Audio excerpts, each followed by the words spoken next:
Hi guys, in this episode of ayahuasca-podcast.com, I speak to Derek Dodds. We talk about topics of quitting alcohol, overcoming childhood trauma. Derek gives us some advice on preparation for the retreat and integration. We talk about ayahuasca and entrepreneurship and even ayahuasca and surfing and so much more. It's a fascinating episode and you will enjoy it. Derek, welcome to the podcast. Thank you for having me, Sam. Good to be here. Derek, you have a personality of, it reminds me of that beer advertisement about the most interesting man you've ever met. Because to sum up your story, which I'm sure is much more complex, is you grew up hunting. You started hunting with guns when you were like super young, and then you became a federal officer. You were a surfer, a traveler, entrepreneur. You started multiple businesses. Now you switched to ayahuasca, to spirituality, so much so that you wrote a book about it. So can you tell us a little bit about your background and what makes you this way? What are you seeking, Derek? That's a great question. I've always been seeking truth since I was very young. And I feel like there's been this fire inside of me that I never quite understood. And that fire was, sending me to a Buddhist monastery in Nepal and going to India to study yoga and sutra. And, that fire eventually led me to ayahuasca, which is currently one of my North Stars to the truth. Mm-hmm. When did you start working with ayahuasca? Yeah, this is interesting. So my very first journey was in the early 2000s. It's a crazy story. I went to Brazil and I had a girlfriend down there, and I was flying to Peru to go surfing with a buddy of mine, and I had it in my mind that I wanted to do ayahuasca. I didn't know why, didn't really know anybody that did it. I just had this idea, and I got on the plane, and our planes I missed the connecting flight in Sao Paulo. And basically what I did was, they grouped 5 of us together that had missed the plane, and they sent us to this hotel for the night, and the next morning we were going to catch another flight to Lima, back to Peru. And so we all went out to dinner, the 5 of us, these kind of misfits that all missed their flight. And I mentioned, we went at dinner, I don't know why, but I mentioned to this girl, I was like, yeah, I would like to do ayahuasca. I don't know why or where to go or who to talk to. This is really before it was all over the internet and you could find it really easy, right? She's like, well, I've been working with the tribes in Peru for 13 years. She was an anthropologist, and she told me, basically, I have a contact of a really good teacher. If you'd like to go, I'll give you her number and she'll feel you out. And if she feels it, you'll go. And I called her up and she said, yeah, come over. And I had a solo journey with this great teacher. But, I don't think I was ready. It was a profound experience, but I didn't follow the thread. I felt like basically what Aya told me in those moments was not yet. And so then I spent another 10 years without her, and came back to her recently when my mom died, and kind of led me back to Aya. So when your mom died and you came back to ayahuasca already for the healing side of it, how did it go? Did it help or not?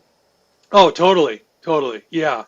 So my mom and I had a very complicated relationship my whole life. She left when I was 1, so you can imagine, what that does to a child, and never had a relationship with her. And then she died, and I quit my job the day she died. I was working for a nonprofit foundation here in Ojai, and like my whole life turned upside down. And I started doing therapy and reading all these books on childhood trauma and this and that, and that eventually led me to ayahuasca. So, and I was drinking a lot. I was drinking a lot of alcohol. I no longer drink alcohol, which was a huge change. I felt like alcohol was a way for me to numb the pain that I had inside of me. So that's been one of the biggest changes, was that changing that relationship, and really just being with whatever emotions were coming up, as opposed to numbing them through some kind of substance. So yeah, that's kind of the way it went down. It's interesting that we're somewhat similar. I'm also changed my life from being an engineer to now running an ayahuasca retreat in this podcast, and also did my fair share of traveling and truth seeking. And I just realized we have another one in common, the mother wound or mother trauma, because when I was 3.5, my parents had this great idea to send me to another country, to another continent, to my grandmother. And I think there was this abandonment slash betrayal situation, which I'm sort of working through, and ayahuasca helped a lot. But I'm thinking maybe we are so driven because we're constantly looking for something, and maybe that has some kind of roots in that trauma. Um, you talked about overcoming alcohol addiction, and ayahuasca being a helpful aspect in that. We do have a lot of people that come to the retreat that experience that sometimes as a side effect, meaning they come for something else and then all of a sudden they realize they're not drinking anymore. What do you think? What do you think happens there? What are your guesses on the mechanism of that? So tricky, this one, because I meet some people that drink ayahuasca once and then they never drink again, and other people who I know, friends of mine, who sit a lot. They sit a couple times a year and they still drink, right? They still go back to drinking. So, and I did that for the first year. I sat in the last 2.5 years, I've sat over 100 times. And I would say the first 30 sits, I would come back after an ayahuasca retreat and crack a bottle of wine. I was right back in. So, everyone has their particular way that they need to relate and work through whatever it is they're working on. For me, it's a lifetime of work and search and but I have to say that it wasn't until my mom died that I really started to look at my trauma. Before that I was really into spirituality, but I was like, oh, I don't need to look at my trauma. There's no trauma there. I was just, what do they call it? Spiritual bypassing, right? Like Hmm. the one thing that I really needed to look at most in my life, I never looked at.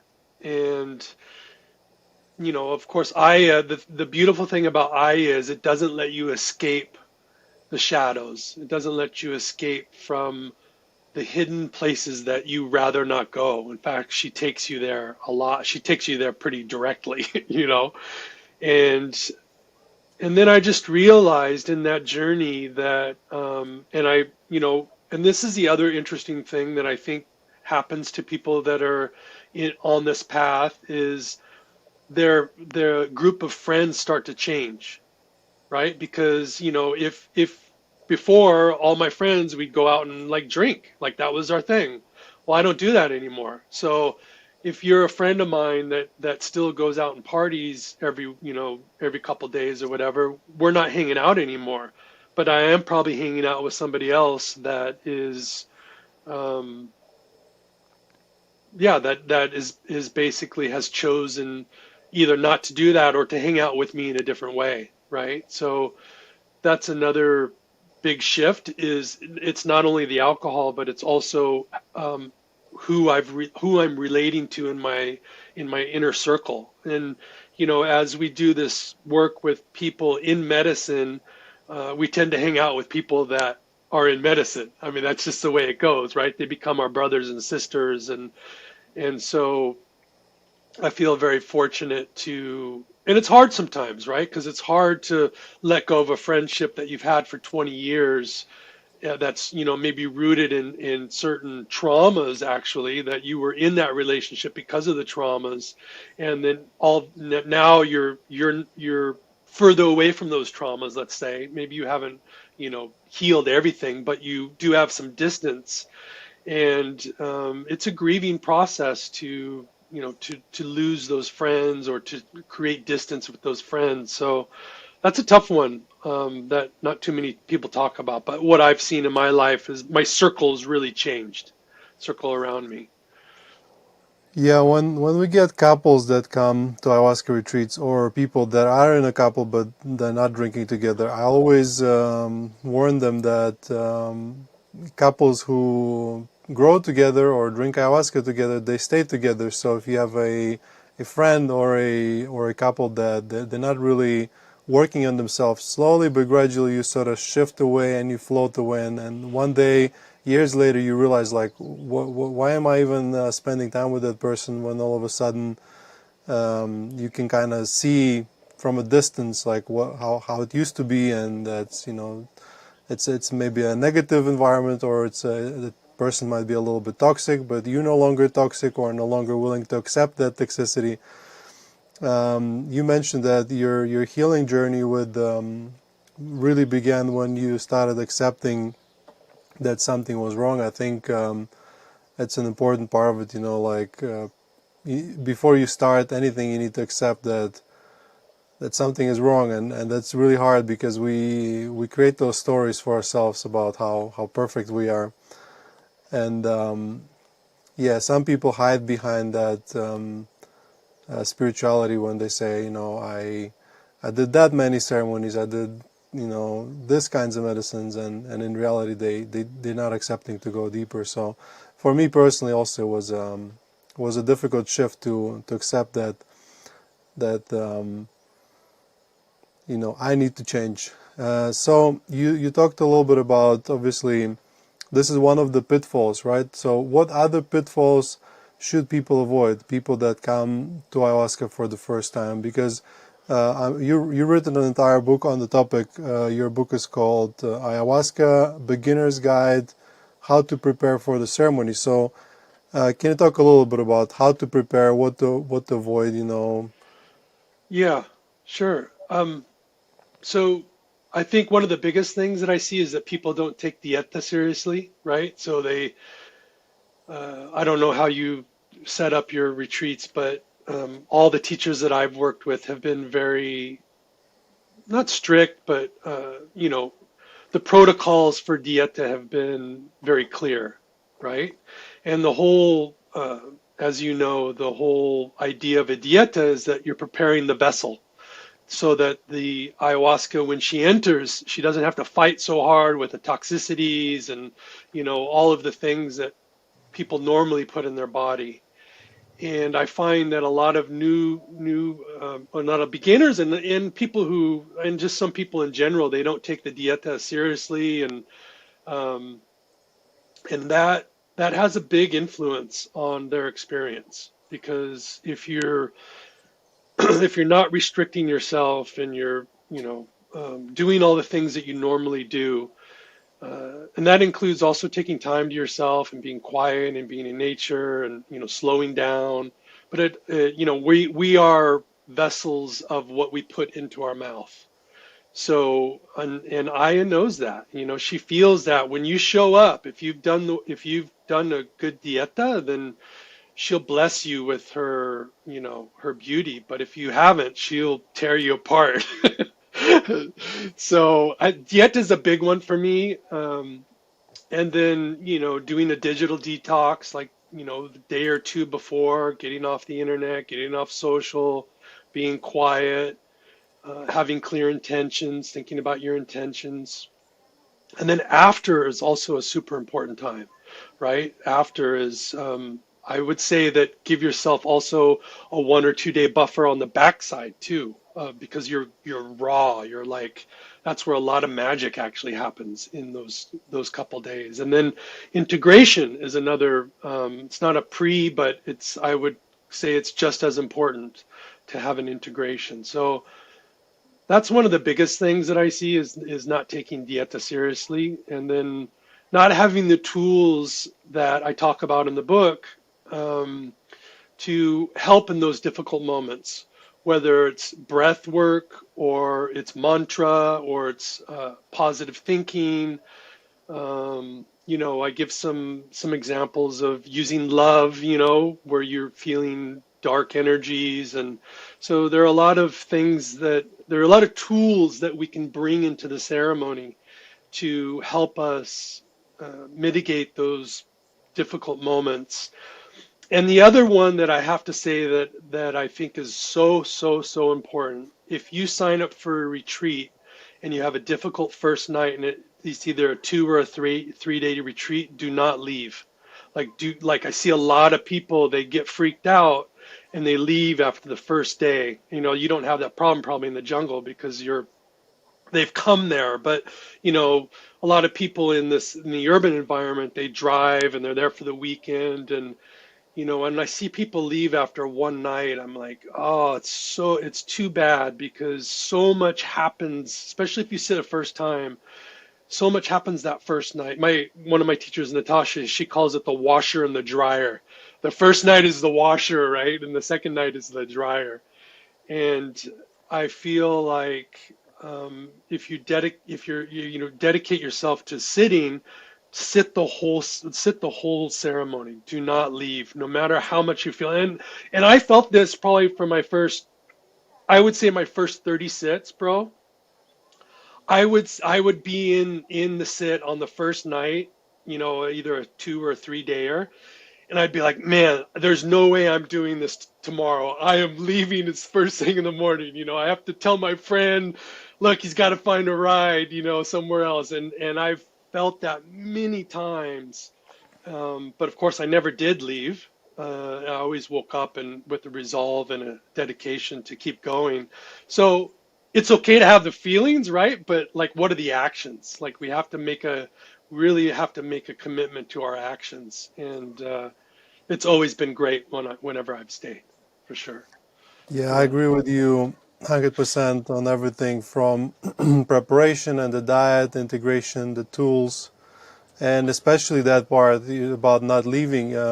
For us as facilitators, nothing hurts more than when people come and they already did 99% of the effort. They bought the ticket, they came here, they came to the retreat, they drank ayahuasca, and then they want to give up the last moment. We are very good at convincing people to stay. I have all my stories that I tell, especially because the situations are very similar, and I'll tell those stories now as well. And nobody ever has said, "I regret staying." But Yeah. everyone always said, "Thank you so much for convincing me to stay." Sometimes it's an intervention with me and the chief facilitator. We sit together and we talk to people for hours sometimes to try to explain and let them stay. A lot of times, what I like to explain is, if let's say you have a hypothetical arrow in your shoulder, like that's your trauma. Of course, when you start, like, it sits there and it's okay, kind of hurts, but you got used to it. But when you start moving it around, it hurts so much more. So before it gets better, a lot of times it gets worse, and that's what Mm. makes people give up. So we talk to them through that. A lot of time, especially, it's kind of like a sediment you have in a glass, and you start moving it and starts rising up, and it hurts, and you think you're getting worse. Like, why am I doing it? Plus, the ayahuasca process a lot of times is very difficult. So one of the reasons I created this podcast is to educate people on that. If they have right expectations, then they can bear through it. But if they think, ayahuasca is that highlight story that people always provide about everything, all the best parts that happen, but they try to omit the Mm. difficult parts, then people, when they face the adversity, all of a sudden they don't want it anymore. They're like, where's the rainbows and butterflies? Why am I puking, and why does it hurt so much? A lot of times with women, especially, there is a lot of physical pain Mm. that comes up. and sometimes debilitating. They don't expect it, and they want to leave. Uh, one time we had two women that had this situation. It was very physical for them. One left, another stayed, and next day she had the best experience of her life. Literally, she said, "This was the best night in my life." And so yeah, guys, listen to Derek. He knows what he's Hmm. talking about. If you come to drink ayahuasca, stay. You can lead horse to the water, but you cannot make horse drink. You can lead people to an ayahuasca retreat, but you can't make them drink ayahuasca. Please No. drink ayahuasca. Yeah, and so the other part I would say is another thing my teacher always tells me is during the ceremony, when the second or third cup is being served, if you can crawl to the altar, you can drink. So, Hmm. and I know that you know everyone needs to figure out their own rhythm and their own amount that they drink, and but look, you're in an ayahuasca ceremony, you're probably not going to do this too often, so while you're there, drink as much medicine as you can is what I would say. And a lot of people fear drinking more because they think that whatever, they're going to go deeper into the shadows, or but it's called medicine for a reason, right? So I always remember that when I can only crawl, I still crawl up to the altar for that additional cup. And um, yeah, I think it's important to remember that it's such a great opportunity. And if you fly to Colombia, you're already there. They're serving another cup. Drink the other cup. Like go for it. It's yeah. I just wanted to say that. Yeah, Yeah. it reminded me of that Roman saying, if you want peace, get ready for war.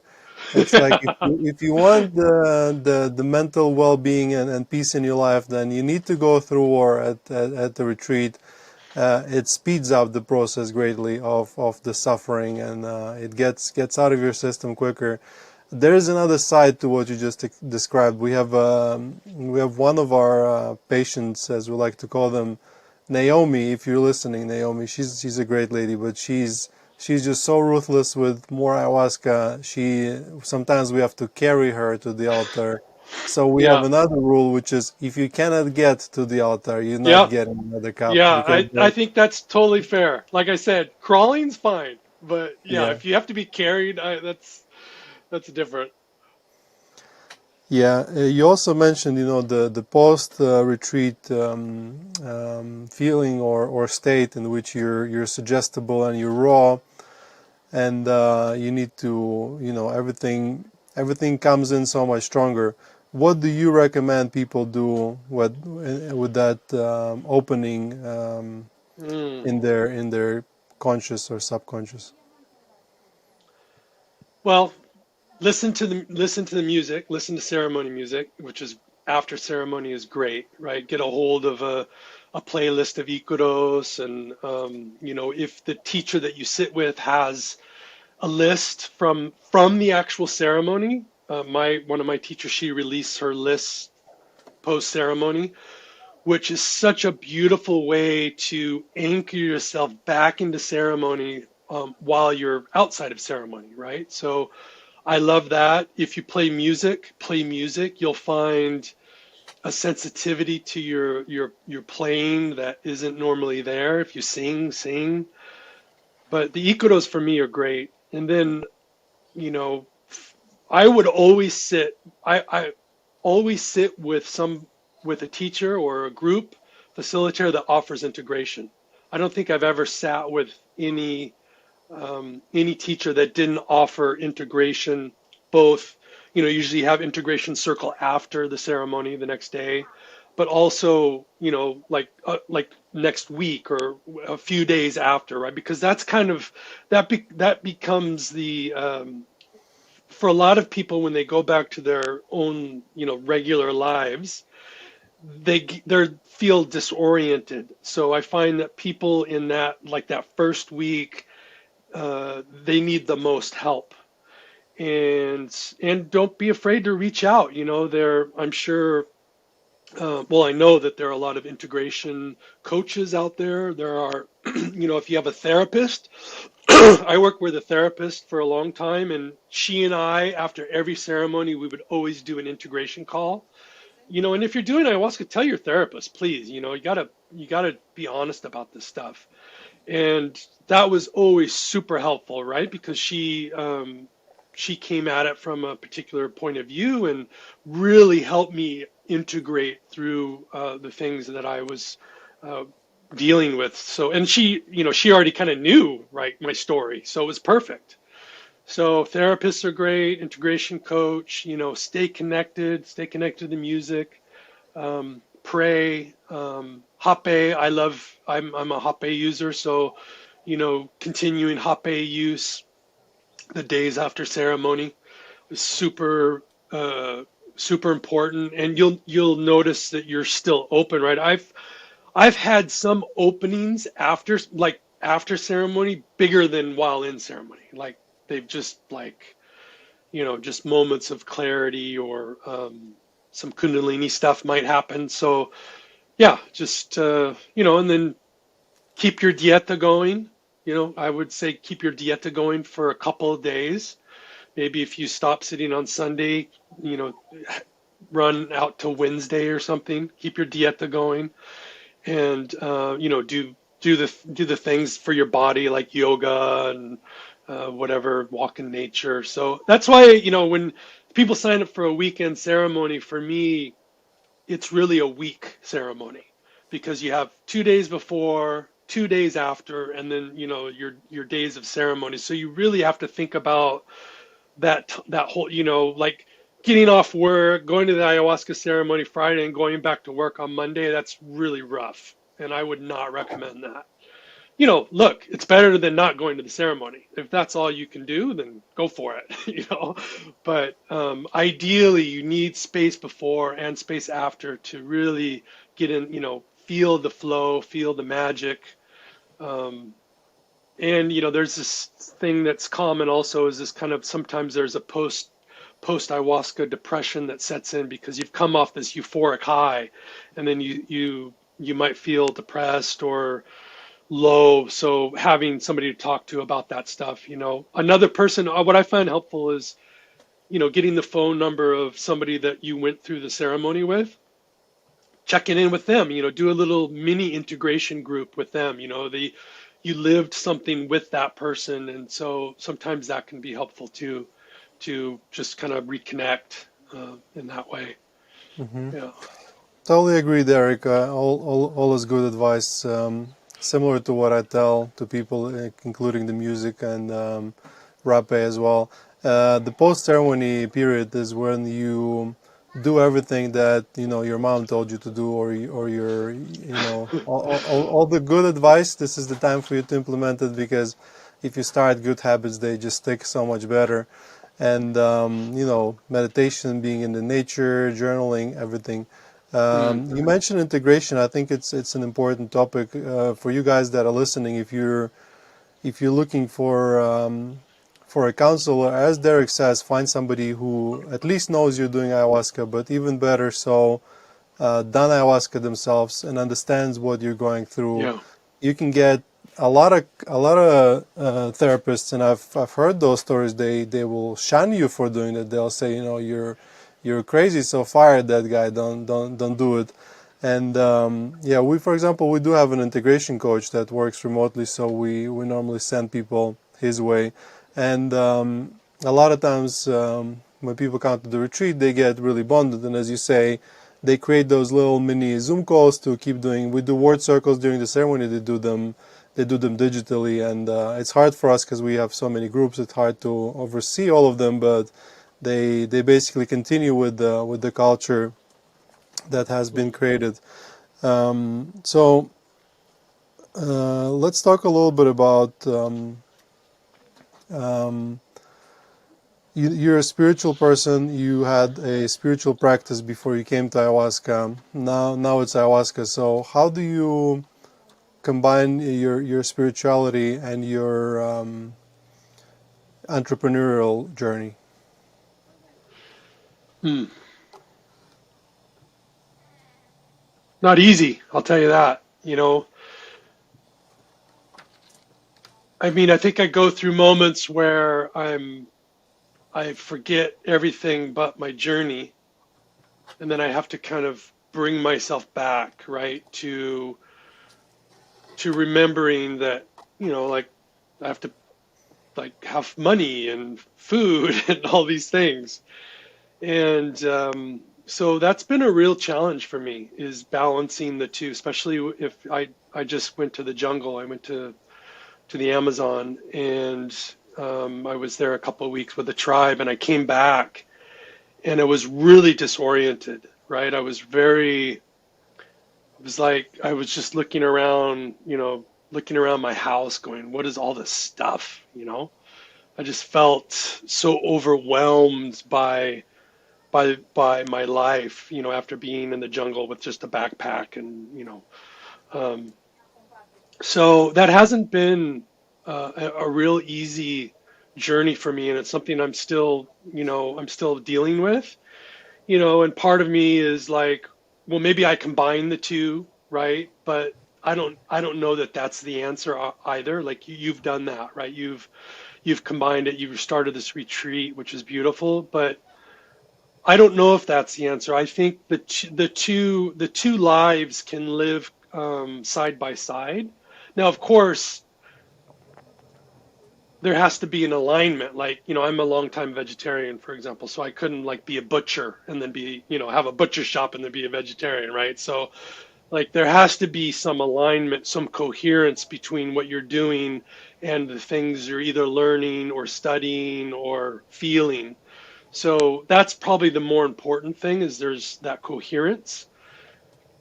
And there are other ways that we can contribute, and this is why I wrote the book. I didn't write the book because I like wanted I'd sell it and push it into the market. I wanted to give back to to people that are in this space, which I see a lot, that are kind of in this in between zone.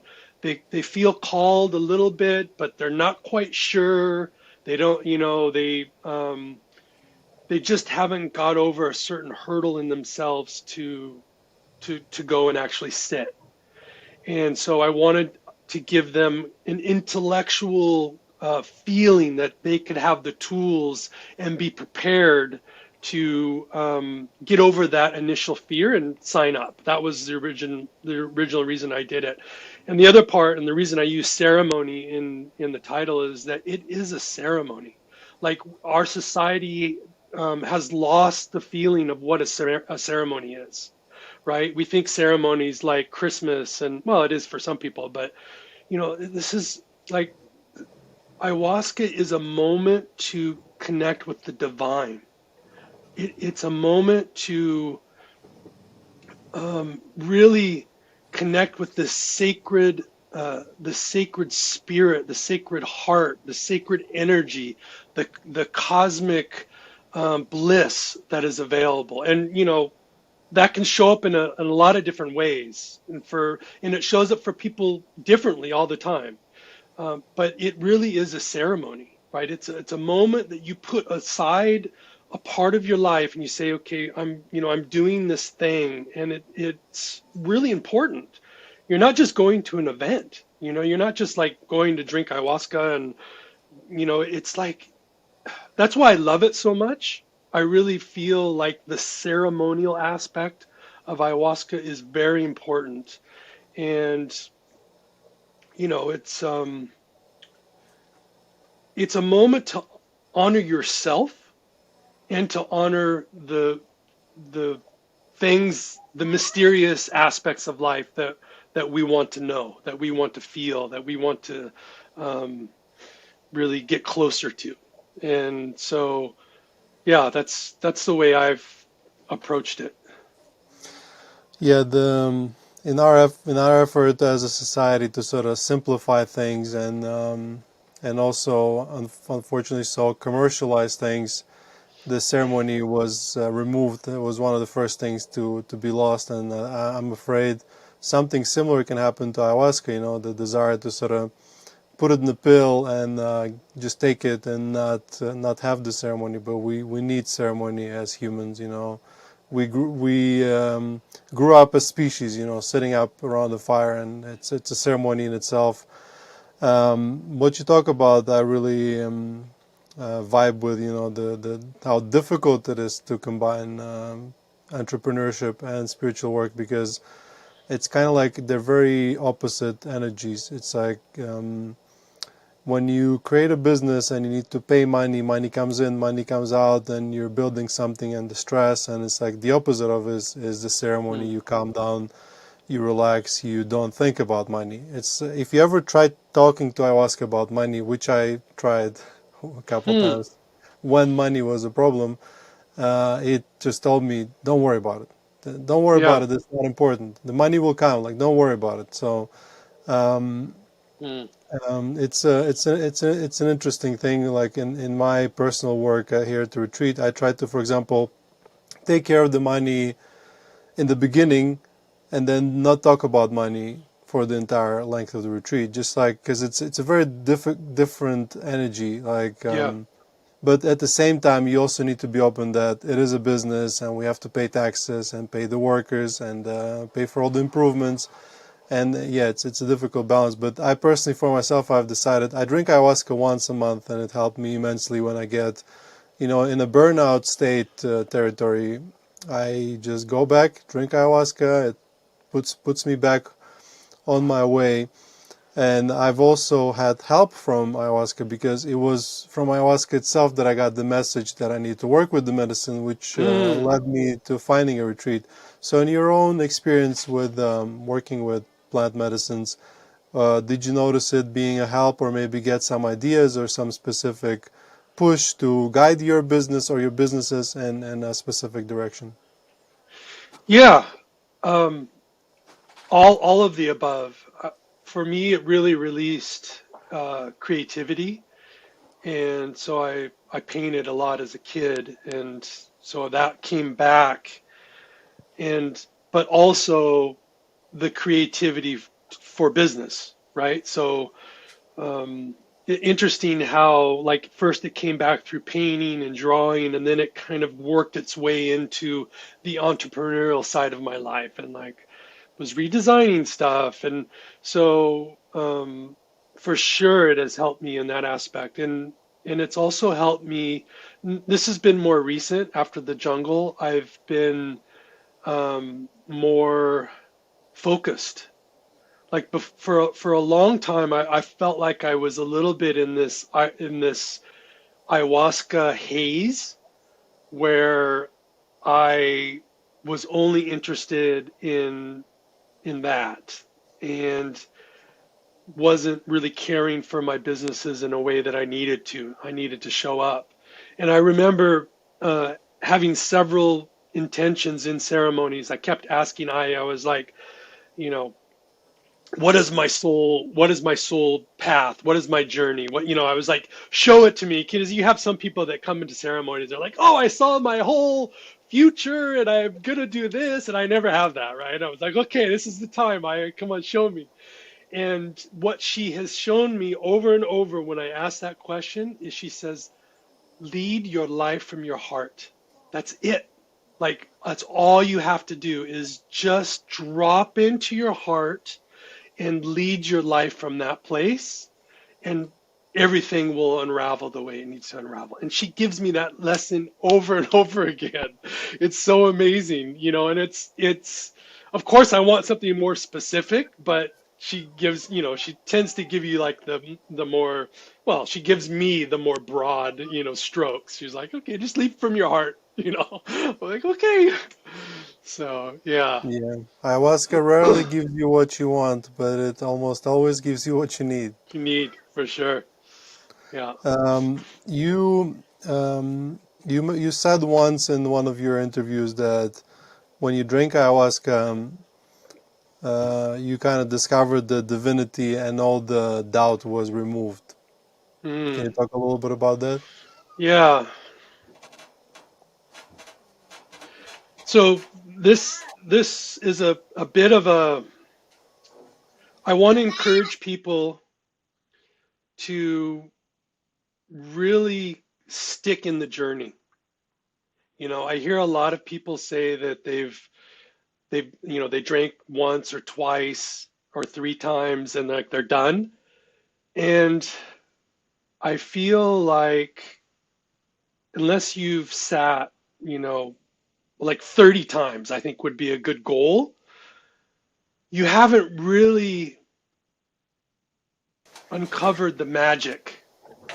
You haven't really um, explored the depths. Oh, yay! There's a We depth have right there. we have an intruder.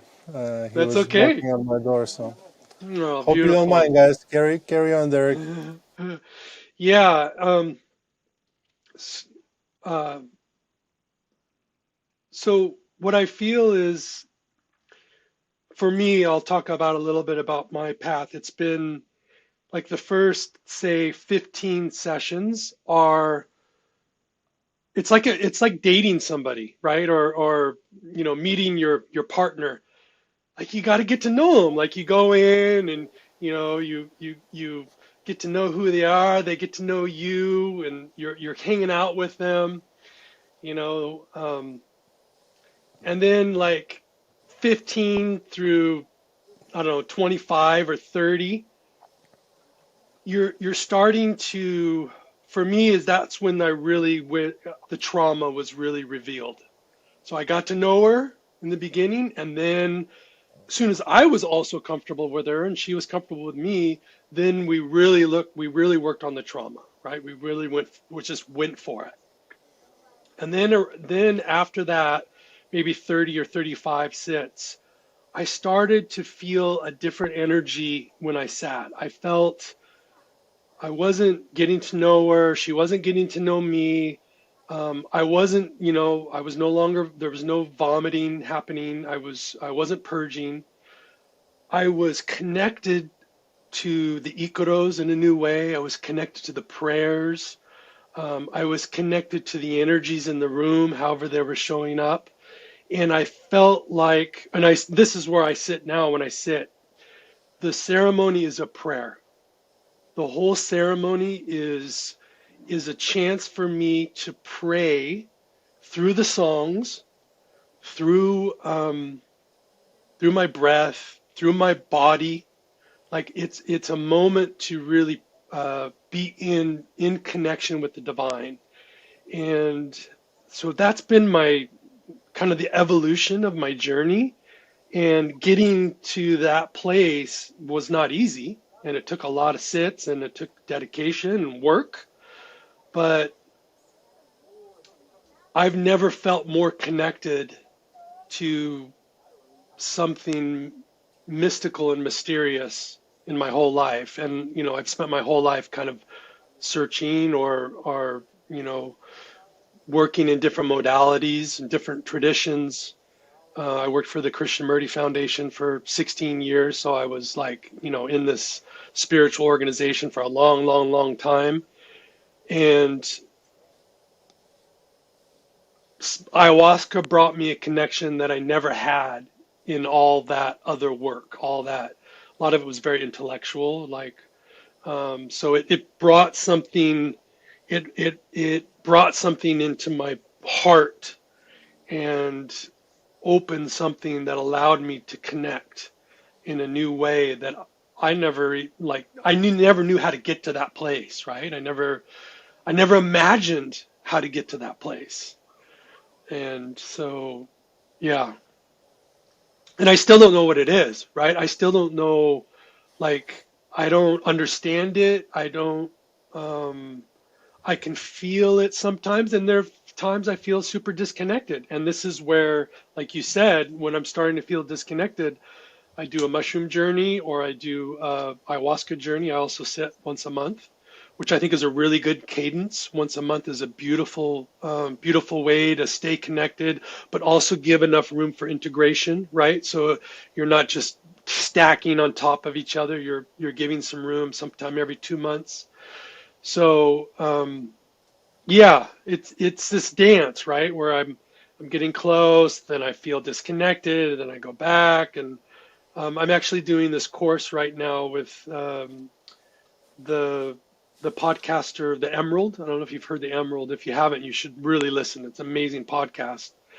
And we're doing a year-long course on the mystic and being connected to the animate spirit. And so it's just fun to be in this space where we're talking about, ceremony and offering and devotion, right? These are all words that I was very allergic to for a long time. And so I'm starting to get to know that side of spirituality, which in the past I've always approached it with a very kind of intellectual mind, right? Um, yeah. Yeah. Yeah, that makes total sense. And yeah, describing your psychedelic experience or your psychedelic work is very difficult. It's like our language lacks words to describe it, and the journey and the way it goes up and down reminded me of waves. And I can't talk to you without mentioning waves, because you're mostly known for your surfing and for your businesses associated with surfing. The question that I had when I was preparing for this podcast is, when you think about nature and ayahuasca and Pachamama, mostly you imagine like a jungle or a mountain, but you spend most of your time in the sea, in the waves, surfing. You surf every day. Um, and I don't really have that connection to the ocean. So Hmm. how is that, and how does it tie into your spiritual journey? Yeah. I think the ocean saved my life. Like I told you a little bit about my childhood. And I've been surfing since I was like, I think 10 or something. I was brought up by my grandparents, actually, like you. And like the ocean, so the ocean has always been in my life. It's always been this anchor. And much like my journey with ayahuasca, my journey with the ocean has changed, right? My journey with surfing has changed. And what I know is that really the ocean and surfing have probably saved my life, right? It saved me from exploring other modalities to treat my trauma. So in many ways, when I go surfing, I have this euphoria. I feel like it's amazing, right? You're like moving with the energy of the ocean. Like what a incredible way to spend a day or an hour or a lifetime. So I have so much gratitude to the ocean and to my introduction to surfing and my commitment and connection to surfing. And yeah, I could talk hours about that, but I think what is important for everyone is that they have some relationship with nature, whatever that is, whether it's a mountain, the jungle, the garden, your garden, for example.